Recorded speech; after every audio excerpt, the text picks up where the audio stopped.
What can I say? I've walked for 5,000 kilometers to reach this point, and I'm almost at the end of my journey. And it's been such an honor and a privilege to be able to undertake such an incredible adventure.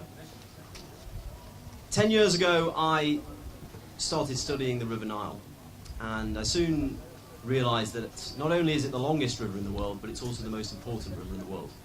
It passes through so many very varied and different countries, each with their own culture and very proud and unique histories and pasts, but also with very promising and incredible futures for each and every one of them.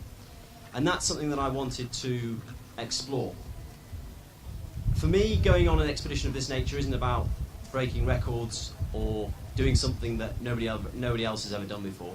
It's very much about the places that I pass through, and more importantly, the people that I meet. Because that, for me, is what going on an expedition and an adventure is all about. It's about the chance encounters and putting your trust in the human spirit and human kindness along the way. And the one thing that I've found about all of the countries that I've passed through is that human nature, everywhere you go, is very generous and kind and welcoming. And I've been looked after so incredibly well by all of the people that I've met, through Rwanda, through Tanzania, through Uganda, South Sudan, Sudan, and here in Egypt. And for me, I've just been overwhelmed by the amount of hospitality. And each country has had its ups and downs, of course. That goes without saying on a journey of this length. But the one thing that I've realized is that people will look after you. And I'd really like to encourage anyone who's got their own aspirations or dreams to go on an adventure to just go for it. The most difficult thing is taking that first step.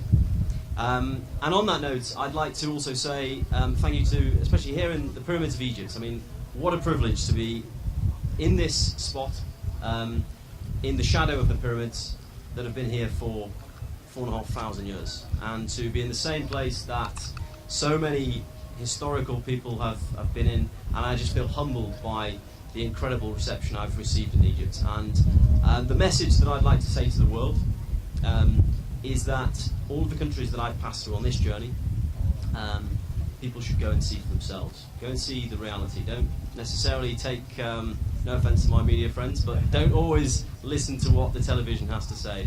The reality is somewhat different.